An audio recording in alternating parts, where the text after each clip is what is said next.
Good evening, students. This is the part 3 resolution of racemic mixture with example.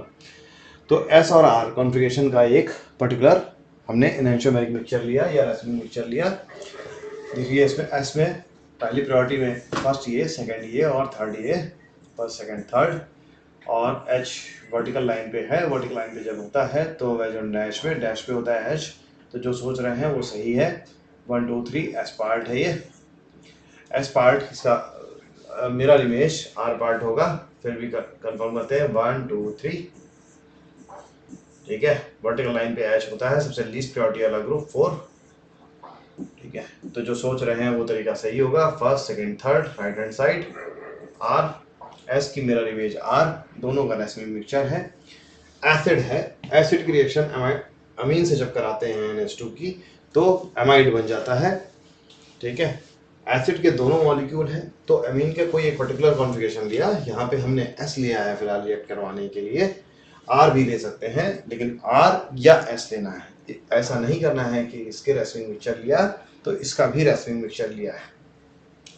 तो अब बात करते हैं ये S कैसे बना। सबसे ज़्यादा प्रायोरिटी रूल में, CIP रूल में किसकी होगी?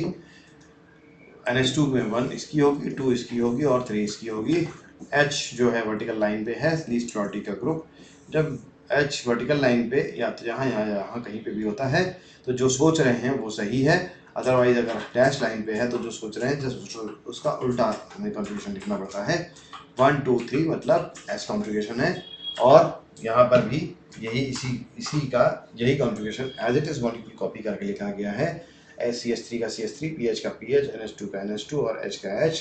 दैट मीन्स ये भी H कॉन्फ़िगरेशन है 1 2 3, ठीक है, और S कॉन्फ़िगरेशन है। तो R S की S मॉलिक्यूल की रिएक्शन S मॉलिक्यूल से कराई तो अमीन की रिएक्शन इस अमाइड ग्रुप, सॉरी अमीन की रिएक्शन इस एसिड ग्रुप से होगी और एसिडामाइड बन जाएगा, अमाइड बन जाएगा, एसिडामाइड नहीं अमाइड बन जाएगा। एसिड की रिएक्शन अमीन ग्रुप से करी तो एमाइड बन जाएगा, CONH2 बॉन्ड बन जाएगा और वाटर निकल जाएगा, ठीक है। उसी तरह इस मॉलिक्यूल की रिएक्शन हमने इससे कराई तो यहाँ पर एमाइड ग्रुप बन गया। लेकिन S मॉलिक्यूल की रिएक्शन हमने उठाया, S मॉलिक्यूल यहाँ कॉपी किया है S, R को यहाँ कॉपी करने के लिए हमने वैलेंसी लेफ्ट हैंड से राइट हैंड पे लेके आए हैं CH, तो सेम प्लेन में हमने उसको रोटेट किया है। जब सेम प्लेन में, क्योंकि ये प्रोजेक्शन फार्मूला है, फिशर प्रोजेक्शन फार्मूला है, तो उसका कंस्टेंट होता है कि उसको सेम प्लेन में हम रोटेट करते हैं। सेम प्लेन में रोटेट करते हैं तभी कॉन्फ़िगरेशन सही बनता है। तो COH को राइट हैंड साइड पे यहाँ पर लेके आए हैं, ठीक। तो Cl लेफ्ट हैंड साइड पे गया, जो H नीचे था वो ऊपर चला गया है, और CH3 हमेशा जब रोटेट करते हैं तो ये ध्यान रखते हैं कि जो वर्टिकल लाइन वेज है, डैश है, वो ग्रुप वर्टिकल लाइन पे थे, वर्टिकल लाइन पे ही रहे, और जो हॉरिजॉन्टल लाइन पे थे वो हॉरिजॉन्टल लाइन पे ही रहे। तो मॉलिक्यूलर फॉर्मूले को 2D प्लेन में ही रोटेट करेंगे और वर्टिकल को वर्टिकल लाइन पे रखने के लिए 180 डिग्री ही रोटेट करेंगे। 90 डिग्री से ये प्लस साइन चेंज हो जाएगा और कॉन्फ़िगरेशन भी चेंज हो जाएगा, मॉलिक्यूल भी चेंज हो जाएगा। That is the constraint of this Fischer projection formula, कि जो ग्रुप वेज लाइन पे थे वो वेज ही पे रहें और जो डैश लाइन पे थे वो डैश लाइन पे रहें। वर्टिकल लाइन जो है डैश लाइन रिप्रेजेंट करती है और horizontal line wedge line present करती है। तो इस तरह से हमने ग्रुप कन्वर्ट कर लिए। CH ग्रुप को उठा करके हमने रिएक्शन जब अमाइड से कराई इस COH ग्रुप की, तो अमाइड के इस मॉलिक्यूल से कराई तो CONH2 बन गया है। एसिड अमाइड की रिएक्शन इस एसिड की रिएक्शन इस अमाइड ग्रुप से कराई तो ये अमीन वो अमाइड बन गया है। तो आप देख रहे हैं कि ये मॉलिक्यूल R था, ठीक, ये R था। R को इस तरह से हमने प्रोजेक्ट किया और फिर इस तरह से हमने उसको एज इट इज उतार दिया। 1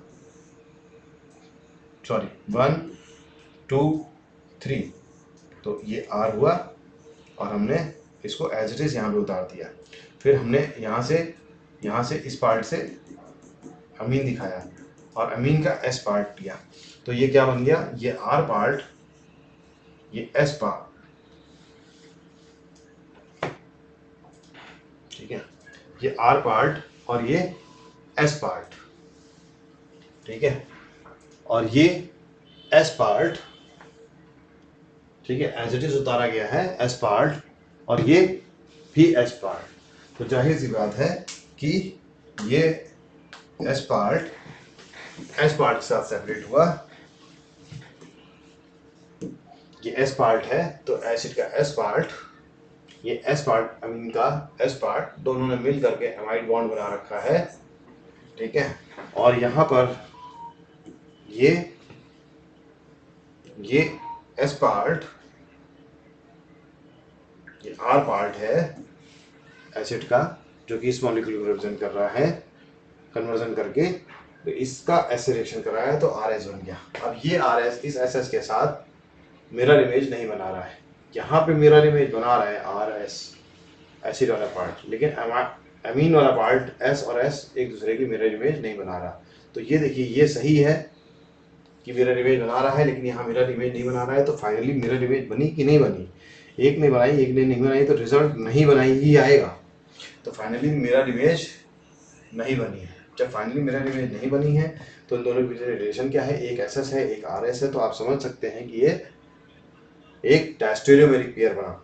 जब डायस्टेरियोमर्स बने, दो अलग अलग डायस्टेरियोमर हैं, तो क्या होगा? ये डायस्टेरियोमर की फिजिकल प्रॉपर्टीज क्या होगी? अलग होगी। इसकी फिजिकल प्रॉपर्टीज अलग है, इसकी फिजिकल प्रॉपर्टीज अलग है। तो दोनों को सेपरेशन कर लेंगे ऑन द बेसिस ऑफ, दोनों एक मिक्सचर में अभी तक मौजूद हैं, separation on the basis of physical properties. Separate हो गया है मिक्सचर, ये आर एस का एमाइड आ गया है, आर एस एमाइड, जिसमें एसिड और अमीन है, और ये एस एस एमाइड। ठीक है, अब इसको खोल देंगे, मतलब इसकी हाइड्रोलिसिस करा देंगे। एक ये एसिड पार्ट दे देगा, ये अमीन पार्ट दे देगा। तो यहाँ पर हमने हाइड्रोलिसिस कराई, हाइड्रोलिसिस, एसिड पार्ट दे देगा, आर पार्ट दे, एस पार्ट एसिड दे देगा, और ये जो पार्ट था अमीन का पार्ट, तो ये अमीन का पार्ट आ जाएगा। तो ये अमीन, ये दोनों एक ही मिक्सचर में अभी तक, तो हम इसको एसिड और अमीन को अलग अलग कर सकते हैं। यहाँ पे उसी तरह से ये एस अमीन का पार्ट है, तो हमें हाइड्रोलिसिस करा करके हमने क्या किया? इसको अलग कर लिया। और ये एसिड पार्ट था, इसको, ठीक है, ये एसिड पार्ट है और ये अमीन पार्ट है।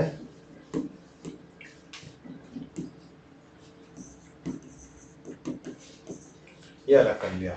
अभी तक ये एक ही मिक्सचर में है, ये अलग मिक्सचर है, लेकिन ये दोनों कंपाउंड अलग अलग हैं, तो इनको तो आराम से हम केमिकल प्रॉपर्टीज और फिजिकल प्रॉपर्टीज दोनों के आधार पर अलग अलग कर सकते हैं। ठीक है, तो यहाँ पर क्या क्या रहा है? अमाइड से हमने हाइड्रोलिसिस कराई, जो कि पहले डिहाइड्रोलिसिस कराई थी, अब यहाँ पे हाइड्रोलिसिस कराई और एसिड अमाइन में प्राप्त कर लिया। तो ये एस अलग हो गया और एसिड अलग हो गया, या आर का एसिड अलग हो गया, एस का एसिड अलग हो गया। यही हमारा टारगेट था। ये आर और एस एसिड अमीन में कंफ्यूजन होता है, लेकिन ये दोनों एक दूसरे की मिरर इमेज, ये मिरर इमेज नहीं है। क्यों नहीं है? ये एसिड है, रेड पेन से मैं क्लिक कर रहा हूँ इसको, ये एसिड है और ये अमीन है, तो दोनों कंपाउंड ही अलग हैं।